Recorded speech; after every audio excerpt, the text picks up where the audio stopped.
Hey, it's Soleil, and this is episode 539 of the Orange Pill Investor. And today I want to talk about kill your heroes, obviously metaphorical.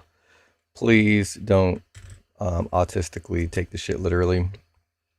As much as some people annoy the ever living shit out of me, I'm looking forward to a future where Bitcoin makes all of life's struggles digital proof of work, and we can just let the electrons fight it out.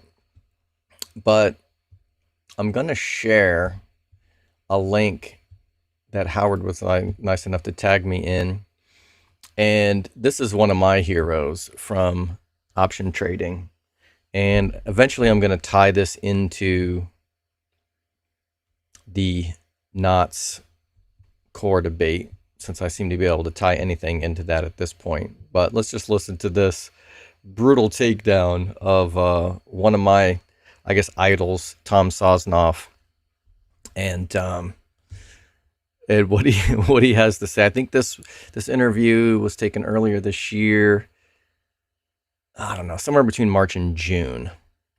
So kind of in the middle of the absolute meltdown from all-time highs. Michael Saylor pulled off one of the greatest scams of all time. It's almost, I'm not going to say it's Bernie Madoff-like, but he created an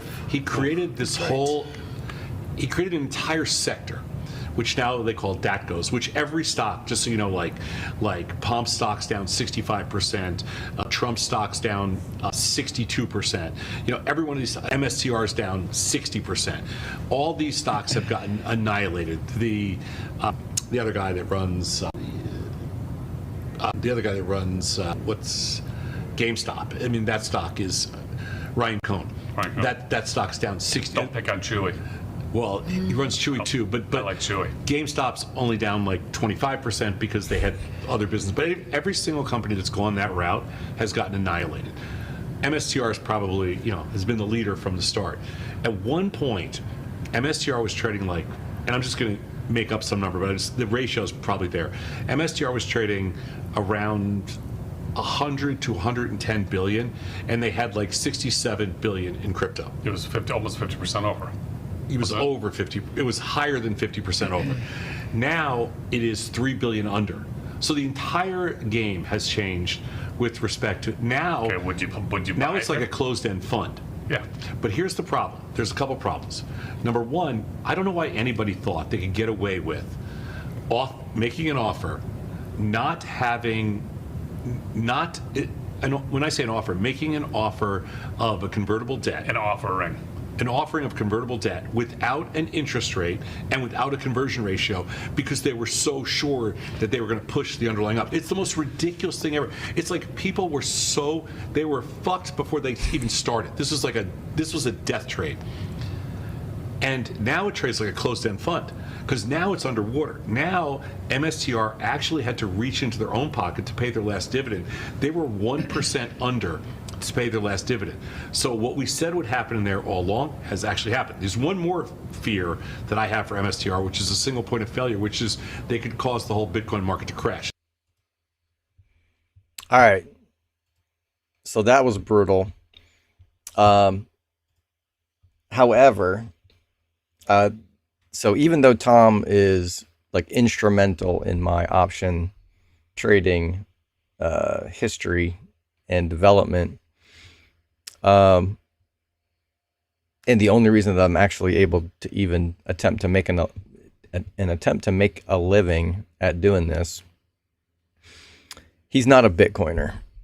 And so while he may be correct, like some of his insights, it is probably representative of what a lot of other institutions might be digging into. And one of the reasons why we're seeing this insane, pump and dump, unfortunately. But he's also he's a contrarian in the sense that he doesn't try to pick winners and losers for the most part. He may be directional to a certain extent, but he's all about just capturing theta, and to the extent that their research shows that they have somewhat of a mechanical edge, not a theoretical edge, but they trade around this mechanical edge that they believe that they have been able to research. And so he doesn't really believe in stocks necessarily. And a lot of the times he will even be willing to just, no matter who he's talking to, if they want to pick a direction, he'll just take the other side of the trade, because almost everyone is wrong. So you can almost just pick winners and losers based on what anyone else you talk to thinks is going up. You can just bet that it goes down. Or if they think it's going to go down, you can just bet that it goes up. And most people are fucking wrong all the fucking time. So he's made money for decades consistently doing this. So in a sense, you kind of can't argue with an entire career of success. And all of the strategies that he, the basics of those, which is reduce your cost basis for a greater chance of success, have worked for me personally. And I know plenty of other successful option sellers that will attest to the same thing. However, even though he's a contrarian, he's still firmly in the TradFi space. And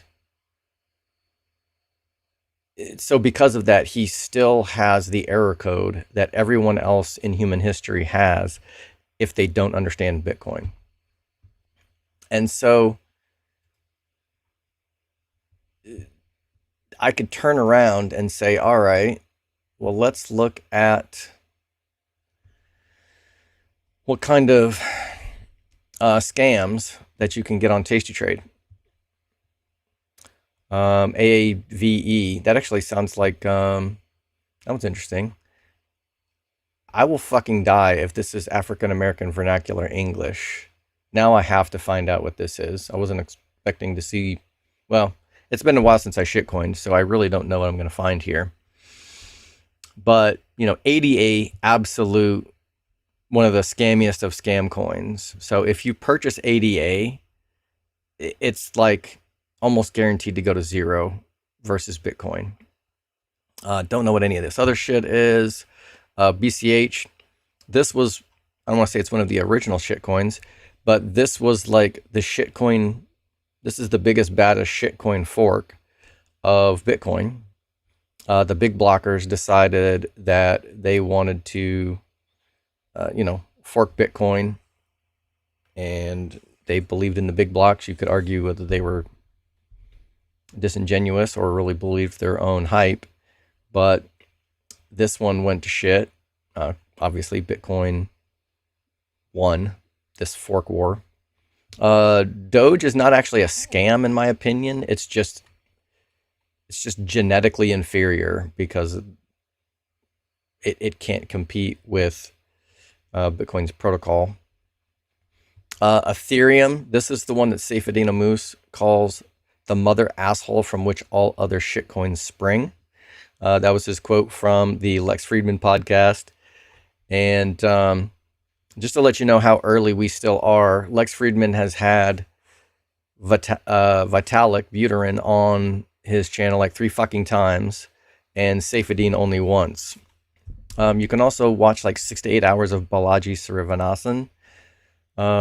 So there's a lot of good shit on Lex's channel, but you still have to be discerning and curate your favorites. And so maybe that's another example. Maybe Lex Friedman is another one of those heroes that I have to kill. Huberman is in there too. I binged every single episode of his for like a year. And then at some point, there were a few people here and there or some exposés. And this was even before I think some of his girlfriend accusations came out. But there was some other little funny business here and there. Plus, he's He's a professor at Stanford. If anybody is familiar with the insane psychological experiments that went down at Stanford, there's kind of like some original sin associated with that university. Not that that means anything necessarily, but just don't be surprised when you find out weird shit about people and places. Solana, shitcoin, just all of these are shitcoins, obviously, except for Bitcoin. Ripple, that's like the shittiest of shitcoins. Not that you can't trade these things if you can figure out how to. A Stellar. I used to own a bunch of Stellar too. Yeah, I shitcoined a lot of these stuff thinking I'm going to trade in and out of these. And to a certain extent, if you can time it, you can absolutely make some fiat. And technically, I mean, if you traded all that fiat for Bitcoin, you could end up trading in and out of these. But you have to get lucky or just know something, I guess. But this doesn't mean that Tom is wrong. I think he's wrong for other reasons. But just because you can get scammed, and Tom doesn't even work here anymore, but I believe he created this, and I think he just ended up retiring or something. But just because you can get scammed by scam coins on his exchange doesn't mean that he's wrong about what he just said. I think he's wrong because he doesn't understand Bitcoin. And that over time, Bitcoin eats everything. And if you are leveraged with your Bitcoin purchases, you end up eating everything even faster or even better. Clearly, it's not a daily ETF rebalancing, and it's not even like a yearly. So Bitcoin's down 12% for the year. Strategy's going to be down, what, 70%? 60%? Okay, so 54% for the past year, 52 weeks. This is not necessarily a cause for concern, like, oh, it's supposed to be a 2x ETF. And if Bitcoin goes up $1, this is supposed to go up $2. And if Bitcoin goes down $1, this is supposed to go down $2. No. If Bitcoin goes up $1, Strategy can go up 50 cents today or 250. And for a year, it can absolutely underperform when Bitcoin is not pumping. Over a 5-year period, I think this probably works out for the most part. If we start seeing, like a 4-year rolling CAGR, or 5-year periods where Strategy is not outperforming Bitcoin, I would say at least by 1.5 to 2x, then yeah, this was a failed thesis. So while the last year has been painful, I don't think it says anything about the thesis being wrong. It's just that when Bitcoin is up from 26 to, I think we topped out at like 125. So that's a 5x from 5 years ago until the most recent all-time high. And Strategy was at 29, so a 5x there. Let's see, Bitcoin 5x. So this should have 10x, right? If it was a 2x levered ETF. So this should have peaked on the all-time high in November at $300 a share, and we went to like 500. Robinhood's only going to show us 420, but after hours it hit 500. So that's like a 15x or something. And so on average, if it's going to go up 2x, if you're getting more than a 2x return, maybe that's the signal to trim some position. I don't know. But I'm going to pivot this to the Knots versus Core debate. And I guess they're different, but I think Knots supporters will probably support BIP 110, formerly BIP 444. There may be much less overlap in Knots supporters and even BIP 110 supporters and the CAT proposal, which is an extreme solution to the spam problem. But that's not really even the point. Where I'm going with this is, let me go to my notes. So there's plenty of other well-respected OGs, heroes in the Bitcoin space, and people will quote or quote tweet, Adam Back, Greg Maxwell, Peter Todd, Jameson Lopp, and even like Antonopoulos. And they'll be like, if these guys are pro spam and they're going to be not agree with that statement, they're going to say that they're anti-spam, some of them, while not really opposing any of the pro spam position, efforts like Core V30, and or not supporting any of the spam solutions that have been proposed, like filters, like BIP 110, and in its most extreme form, the CAT. But I think we have to kill some of these heroes too, unfortunately. And this is just game theory. It's not forever. It's not like actual death where the person, like they're dead to me. Because game theory says that you cooperate until the other player defects, and then you can give them like 1 or 2 defections, but after that, you got to defect against anyone who's defecting against you, and then you only cooperate again once they've proven that they're going to be playing fair and playing cooperatively, I guess is what I should say. So any of these guys that I mentioned, I'm not saying that they've completely lost the plot and can never get it back, but game theory itself just says, hey, they have to be opposed, at least on this one specific issue. You don't have to lose your admiration. I was a little starstruck when I got to help interview Adam.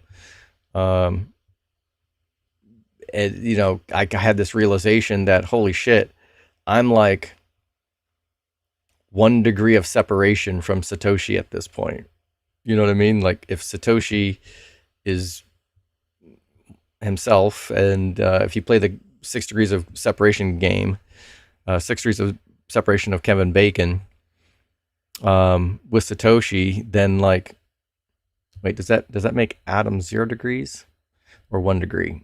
I think 0 degrees, because he was actually had contact. And then now I'm like 1 degree removed from Satoshi himself. So that was kind of a cool experience. But at the same time, you can't just defer everything to these people. And there's plenty of other heroes. So we got like Nick Szabo, we've got Luke Dasher, and I forget who else. Anyway, there's plenty of other people who are championing Knots and the other solutions. So, Matthew Cratter's one. Obviously he's not a dev or whatever, but he has been on the right side of history for as long as he's been in Bitcoin.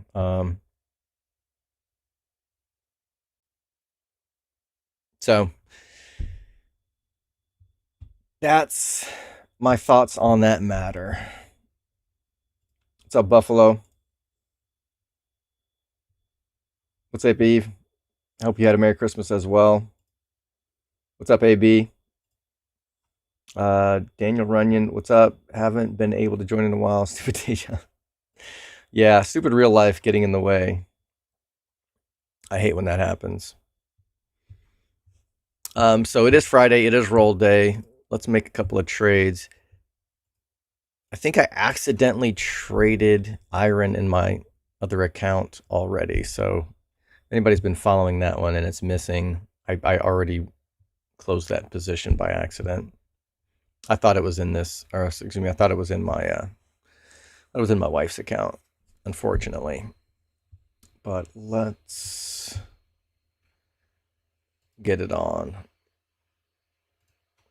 I cannot, for the life of me, chip away at this damn margin use. I'm gonna make it happen. And I'm a little tempted. Once I combine and consolidate these two accounts, maybe I'll just let a bunch of these mining stocks close.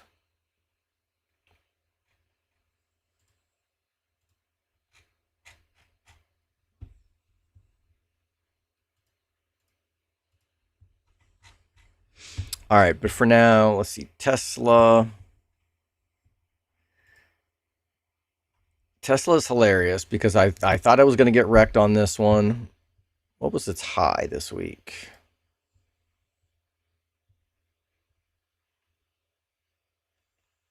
So on the 22nd, the high was at 498.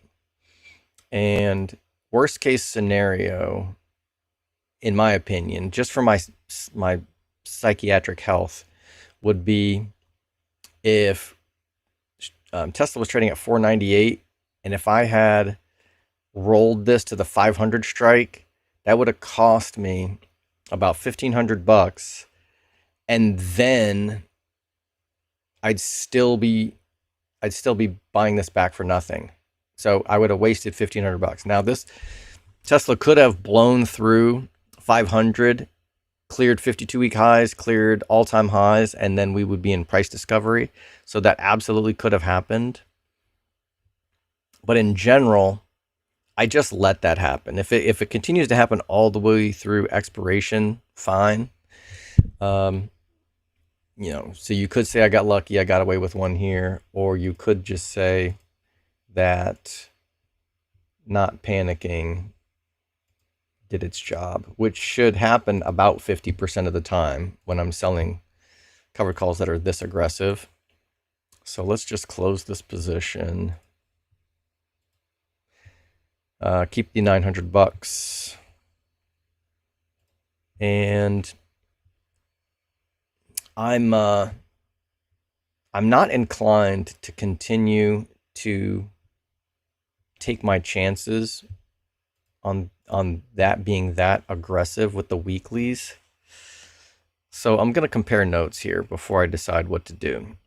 So if I go to the expected move, 540, that would give me $60 in call away value. So that's about 15%, almost. Let's say maybe 12, 13% call away value. So if Tesla does run to 550, 600 in short order, start printing a bunch of money with robo-taxis or whatever, they just start rapidly expanding.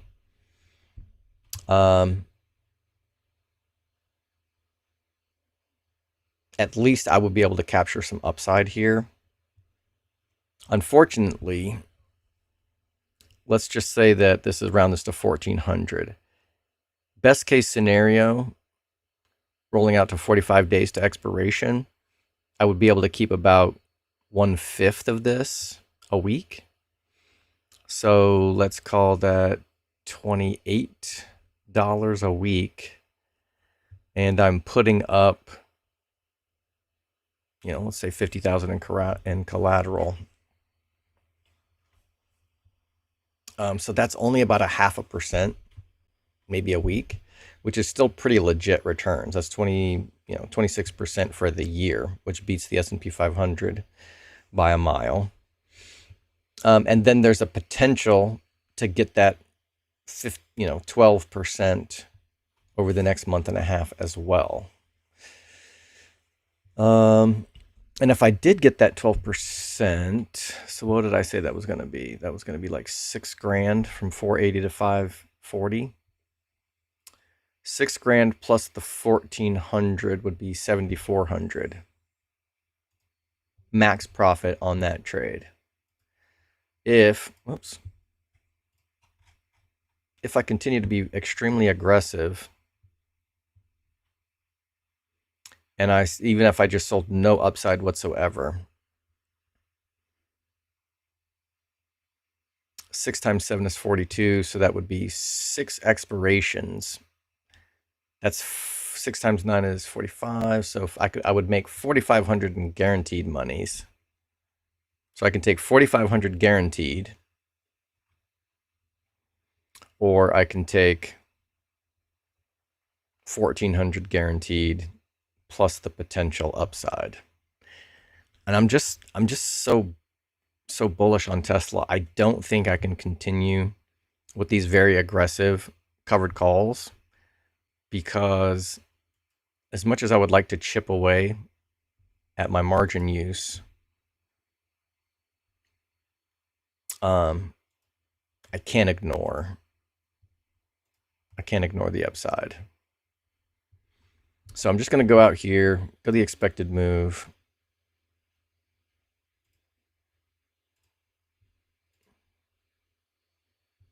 Okay, so that's still nice. Chips away at the margin use more today than it would have if I just sold the weekly covered call. But I'm a little bit more comfortable with this, capturing some of the upside here. And I think, wait, where's Tesla? There it is. So I had added also a couple of call debit spreads. So if this does pump, I've got some unlimited upside here as well. And that could have been the other way that I played this, is, sold the aggressive covered call, collected the 800, 900 bucks, and then maybe bought some more of these positions and just continued to stack that way. But I think I like this. I think I like this a little bit better. However, I may go ahead and add another couple of these positions. What did I collect? 1,400.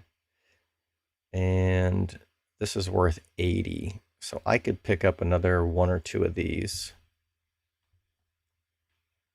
on the dip.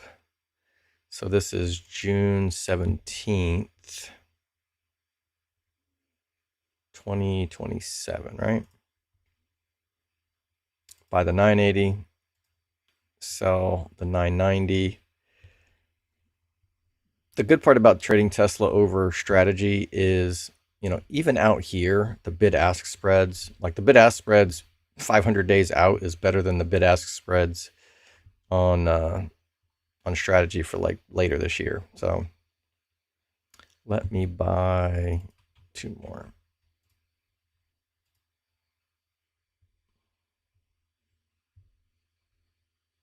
So I collected 1,400. I only spent like 160 bucks here. So about what, 10%?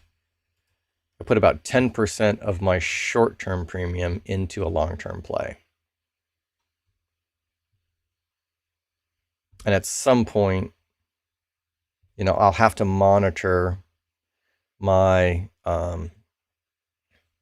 my delta, which I want to be positive at all times. So I'll have some unlimited upside here.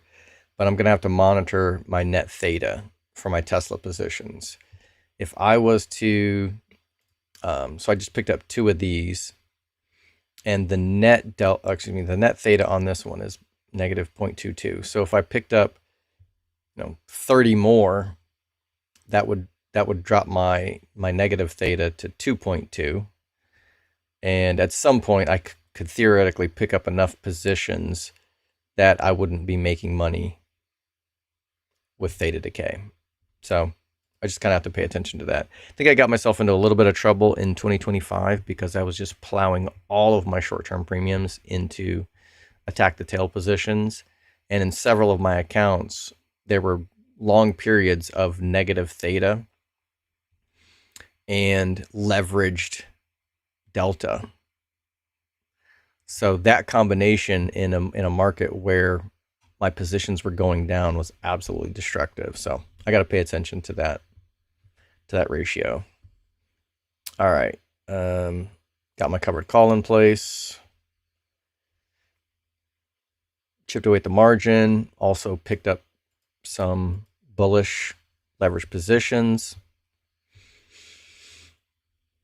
Yes, Tesla would have to triple, almost triple in a year for this to print 100% of the profits, but that's not necessarily the point. It would be great to buy these for $70, $80 and pick up $900 in profit on each one, but if I had 10 of these, I would probably only hodl one and collect that much profit if these turn out to be profitable at all.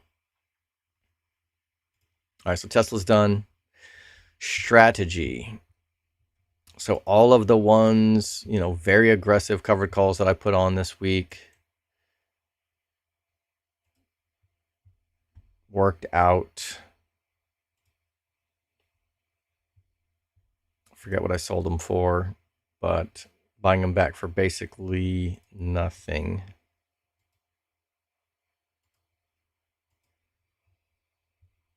What's up, Voyager? Okay, they want me to pay a couple extra bucks here. There we go.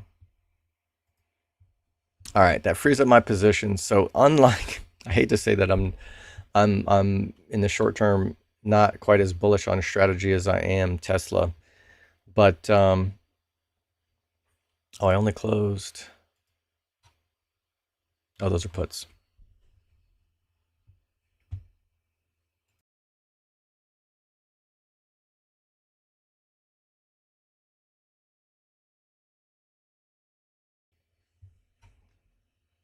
You lucky I got you on mute. All right, so I closed all my covered calls. I've still got some cash secured puts here.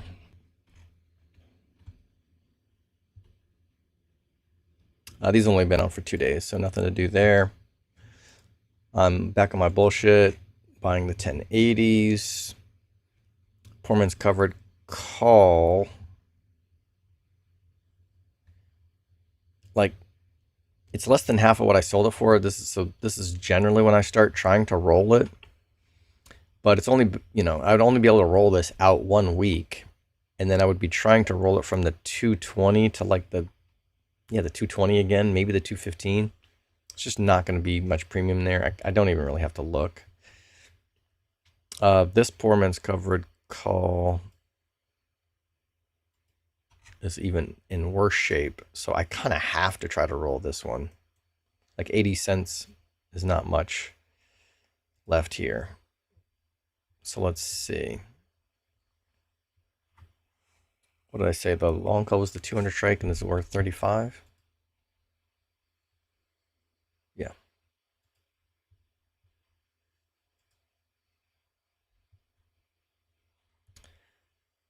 So this isn't much of a credit, but it's actually double what the current value is.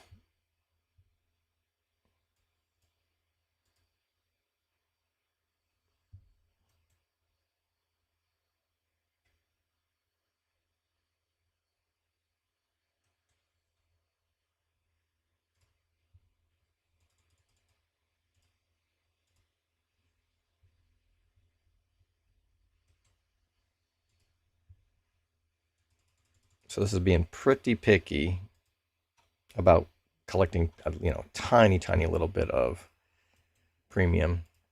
And I really can't drop it. And actually, if this goes below 75, I may just have to kick the can down the road and not bother. Let's try 70.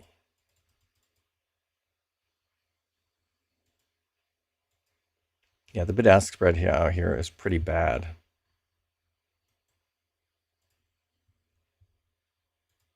So yeah, I'm just gonna wait a week, and maybe the well, actually, the next expiration is also kind of shitty.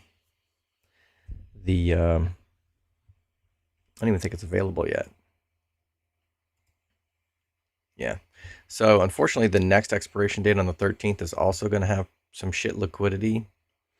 So I actually might get stuck waiting to roll out to February 20th. Here's, wait, why do I have working orders here? I thought I just canceled this.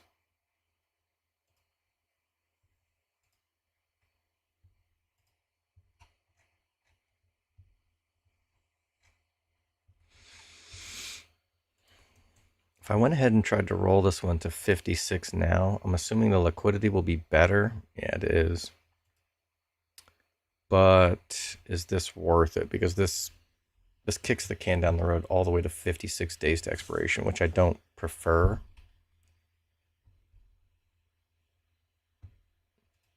What's the yeah, I've got a lot of time left on this.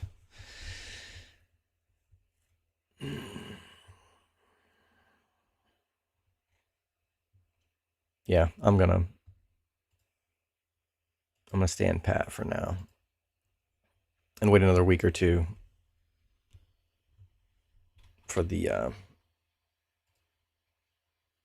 February 20th.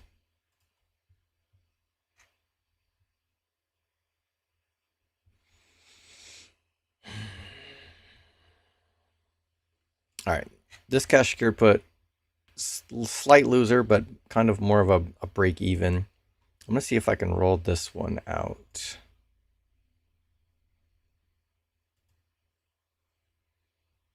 So I can roll this to just out of the money for a tiny credit. I'll just do that. And the cash secured put's already rolled out.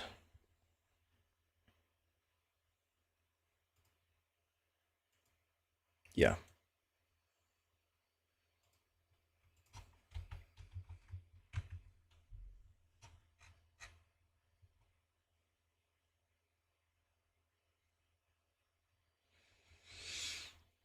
All right, so now that leaves me back to the covered calls. If I go out 45 days, I could sell at the expected move of 185, but that puts me all the way out into February. And I'll be putting myself into the kind of like, I'll be wanting to roll this every 2 to 3 weeks. And as I do that, I'll be rolling out into March and then in April. But at some point, I'm expecting this, I'm expecting Bitcoin to pull out of this slump and take strategy with it. So I don't necessarily know that I want to lock myself in.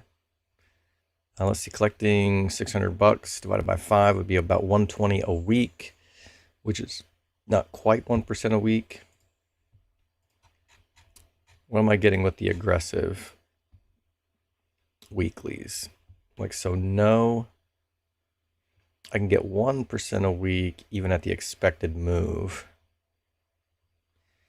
And about $10 of call away value, which is only about 6-7%. But that's per week. So I'm thinking, let's go 5 of each.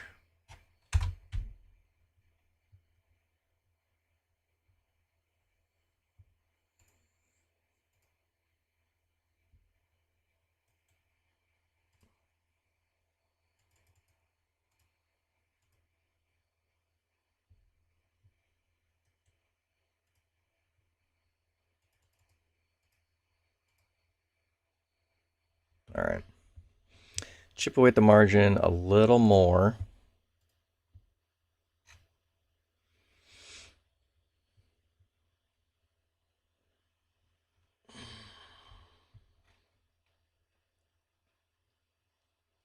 This is, basically my primary income generator here.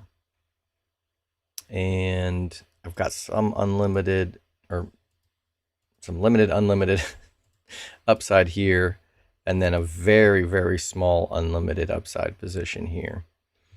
If strategy does tend to, run, this is not going to keep up. So maybe I'll add one more of these. And actually, what is out to June?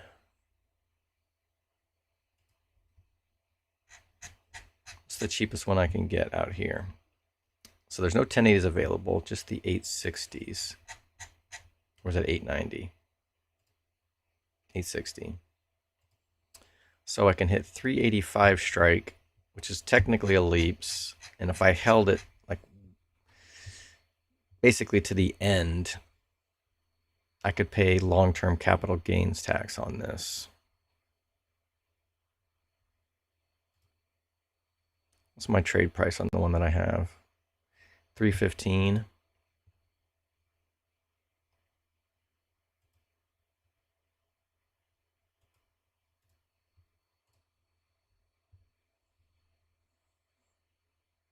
Wait, did I buy the wrong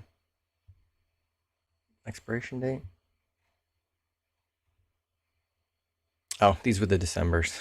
All right, so I added a January. That's fine. No biggie.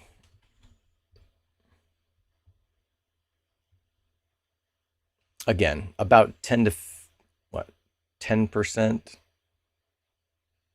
of my short premium I'm using to go longer, and the other 90% I kept to reduce my margin use. I think that's it for strategy. Cypher's just chilling. Yep, that's everything.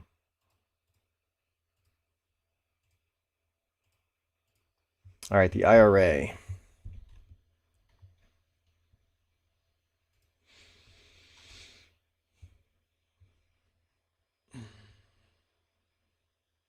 I knew I was risking selling short here, but I was just being super greedy, going after premium. So I can go ahead and close maybe one of these for sure.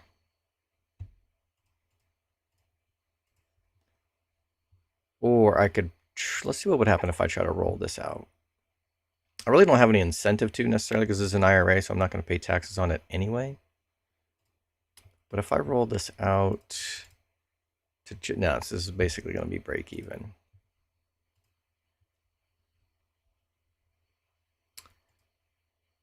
And it's going to cost me, well, I don't have to roll this just yet, but it's going to cost me a little bit here to roll this Tesla position when I have to. Let's see, there's about 1,400 in intrinsic value in this option. And that's calculated by subtracting 465 from the price. So that's 1,400 bucks. It means there's about 1,600 of extrinsic value that I can collect by doing nothing.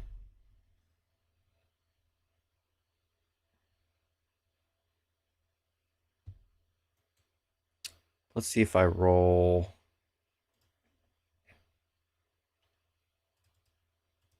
Even to roll slightly out of the money, it's not going to get me much. So I think I'll hold on to that one for at least another week. It's not anywhere near close to expiration, so I can just chill on that one. Let's see. I'm not doing anything aggressive with the weeklies in this account.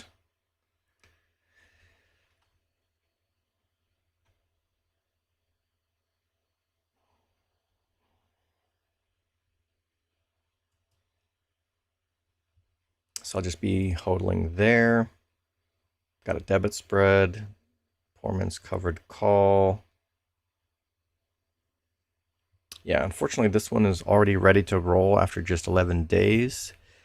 And let's see, 125 and 65 is 190.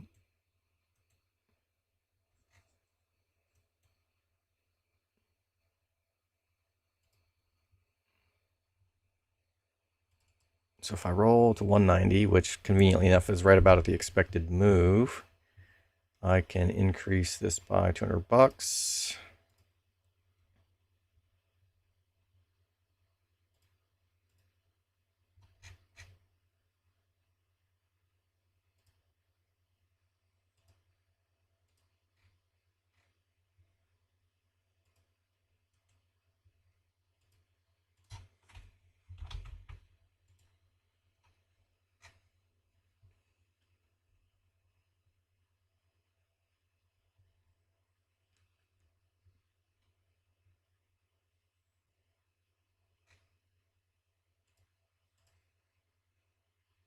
think that's it.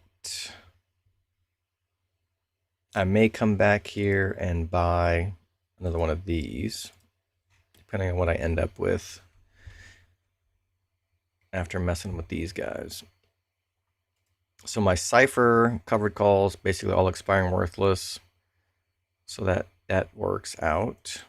So let's roll to next week. I'm just going to keep the same strike. This is collecting about almost 3% return on capital for the week, plus what, 50 cents in callaway value? 75 cents in callaway value.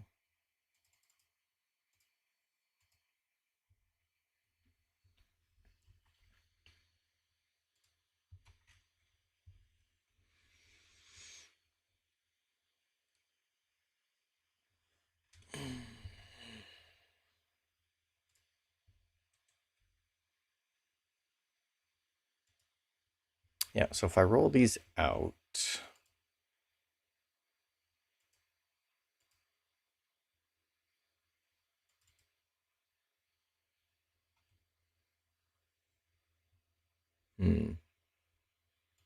let's take one off.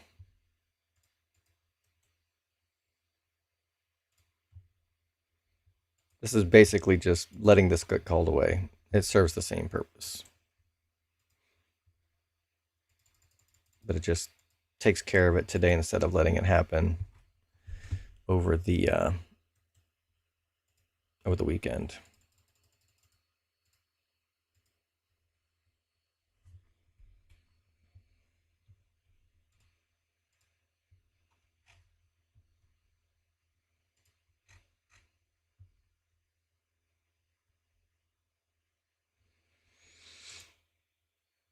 So that gives me $4,000.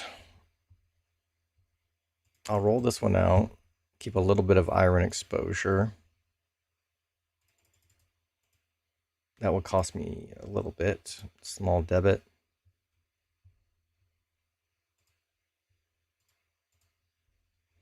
What to do with the other $4,000? Wait, did I deal with Tesla?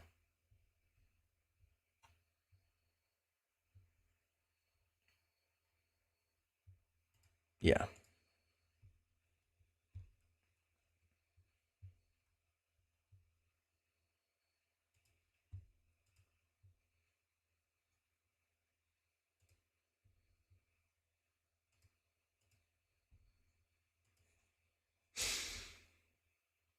We can just turn around and be aggressive and run the wheel.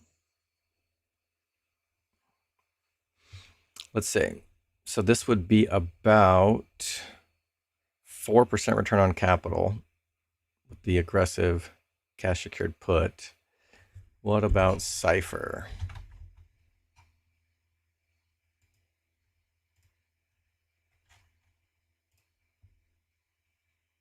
Same, 4%.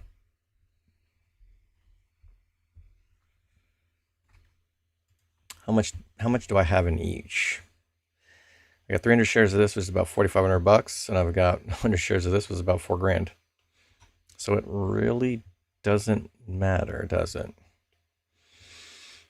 Since I actually pay per contract, I'm going to go with iron just to minimize the number of positions, minimize the number of fees that I have to pay.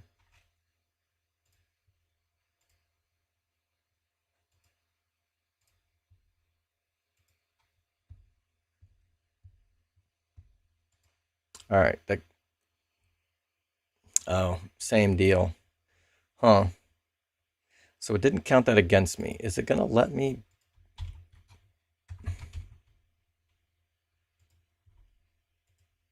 Is it really going to let me?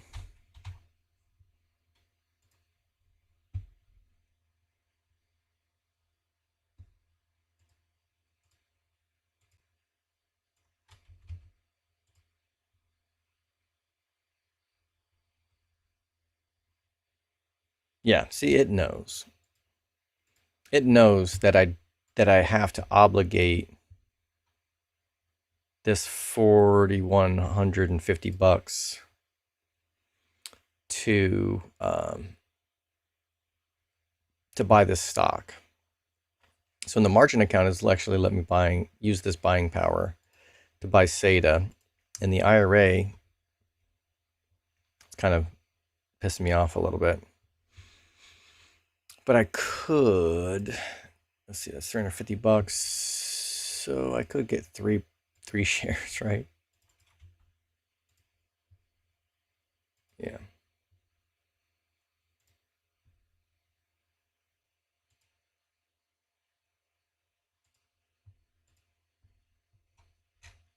Yep.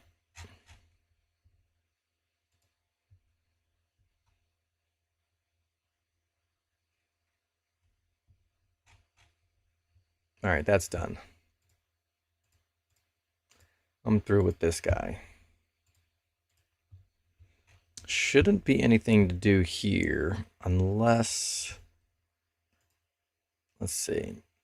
This cash secured put is in the money, unfortunately, by $1.23. So that leaves another $1 extrinsic value here.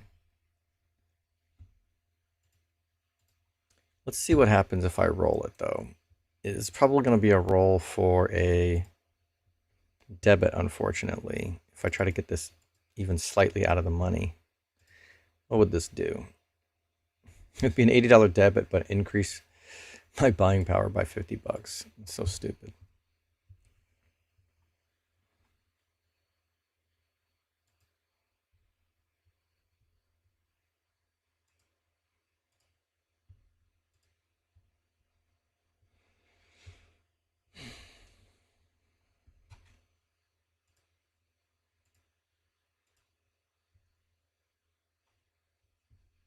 All right, that should be fine.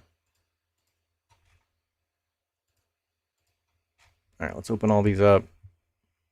So Tesla, I lucked out, and again, I'm a little squeamish about pulling a fast one and trying to scalp a bunch of weekly premiums. So I'm gonna go out here to 45. Let's hit the expected move again.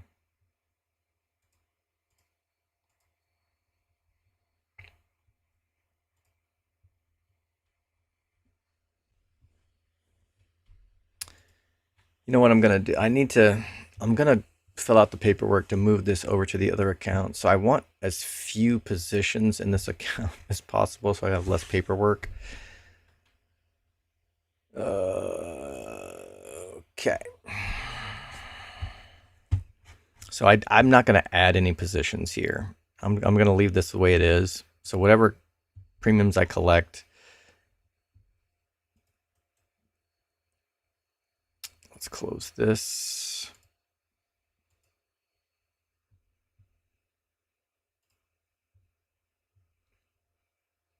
But I do have to turn around and open up my covered call position for next week. Let's do, I'm just going to continue with the aggression.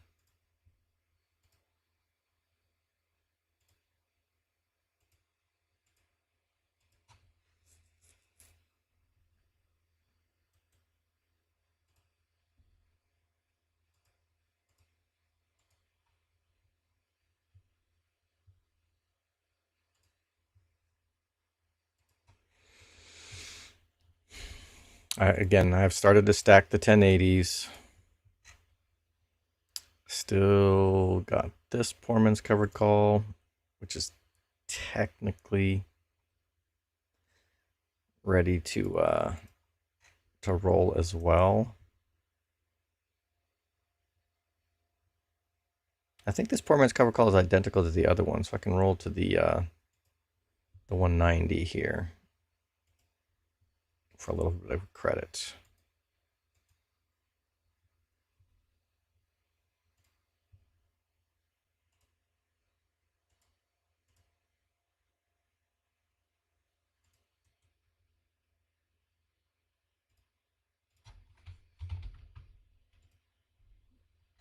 Fix my grouping.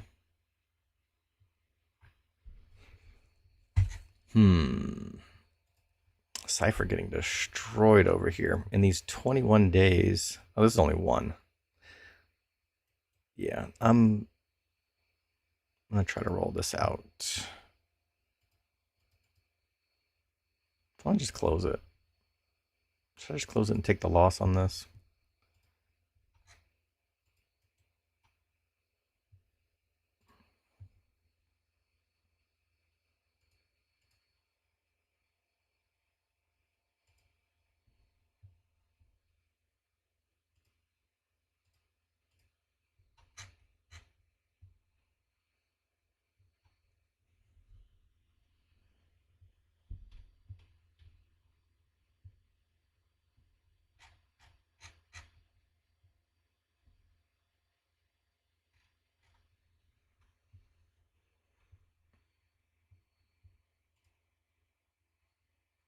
Yeah, it's showing that I have 5 grand in buying power. However, I have to keep in mind that I've got 6 cash secured puts here. Let's just call them all at the 15 strike. That would be like 9 grand. So technically I'm using margin, even though it looks like I have a positive balance. So I'm not inclined to add any positions. This is already going to be painful enough when I fill out the paperwork to move all of these positions over to my main account. So that's annoying. I've been kicking the can down the street for a while as far as that's concerned. So I need to just do it. All right, so the one covered call that I have, I've got 100 shares of Cypher. Buy this back and then roll it out. Let's see my cost basis here. 16 something, I think. Yeah. Technically it's going to be less than this because I keep reducing my cost basis every time I sell a covered call. Let's roll 1 week. If I want to be a little bit, capture a little bit more potential call away value, I could go to the 17. That's still 2% return on capital for the week, which is, 1% would be 0.16. So 2% would be 0.32. So this is almost 2%, which would also allow $1.30 in call away value, which is almost 10%. But I'm just going to be a little bit more aggressive with capturing premium here.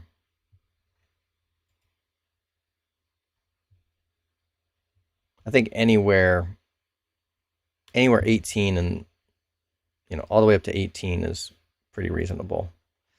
Delta on this one's only 0.14.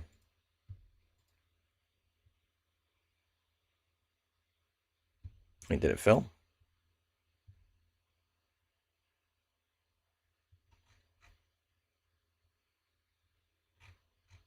No.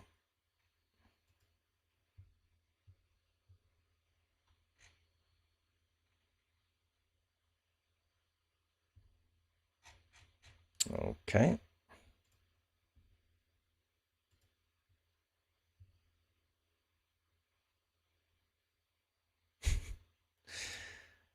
Oh boy. Let me refresh.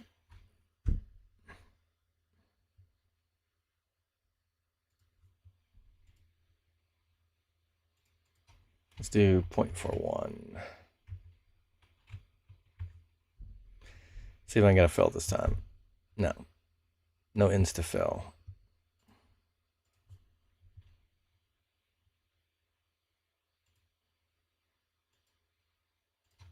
Point 0.4.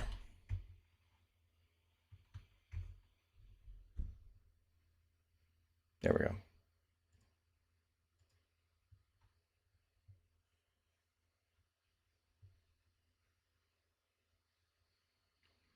It's the only thing expiring today. copy trade with my brother-in-law here, so we'll deal with those offline. Which buying power do I have? 200 bucks, 228 to be exact. The IBIT call. So this might be ready to roll. Sold it for 41, still worth 26. No, it's fine.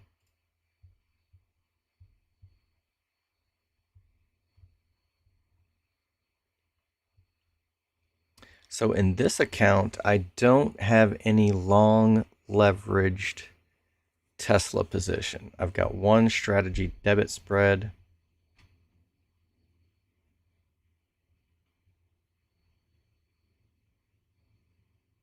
And if I nuked every single position in here and just tried to set up a single poor man's covered call, I wonder if I could even do it. What did I say it was worth? About $5,000?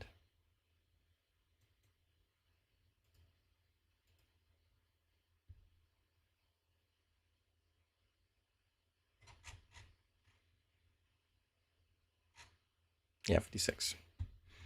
All right, so this would be a pretty risky one. If I went out to what, like, probably couldn't go out past June.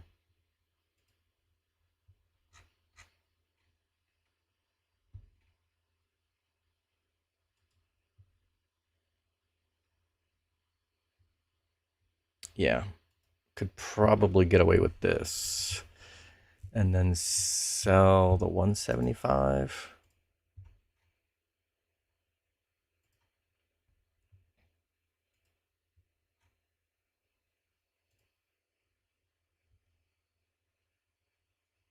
Yeah, that would cost me about $4,000.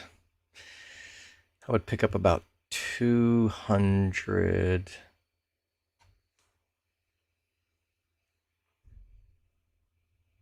a week potentially. Yeah.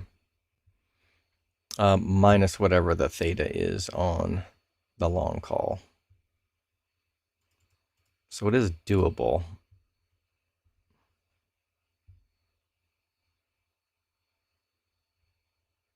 Let me look at that again. What's the theta on the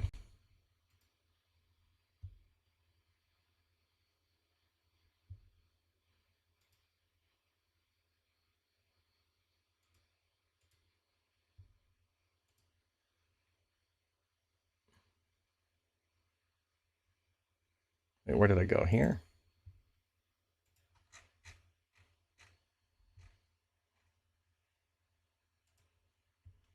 This is a 0.76 delta, so that would be pretty risky.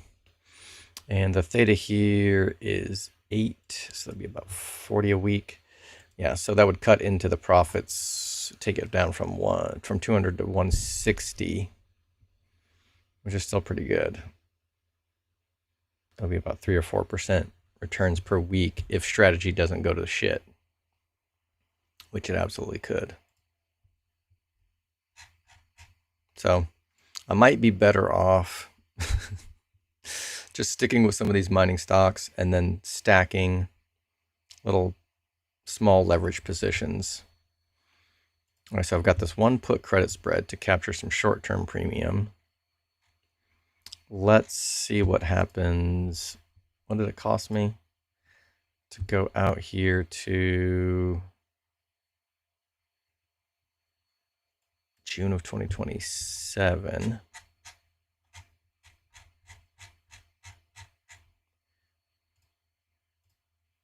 Buy the 980, sell the 990. Yeah, it was like 80 bucks.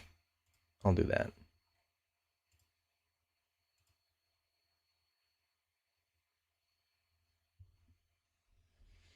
Of course, they're going to make me pay a little extra. Let's try 77. Nope, 79, 78. No, that said low. Let's try 0.79. And I went from medium to low. There we go.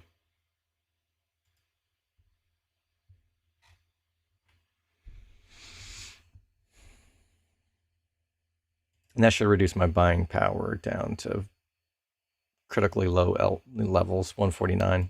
Yep. All right, so I think that should do it. Bag holding on Strive still. If this pumps, I still have a 4 shares of SATA. That's 360.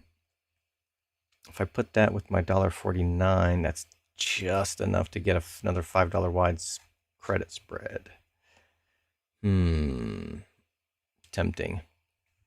All right, I think I'll chill there though. I could buy one more share of SATA, I suppose.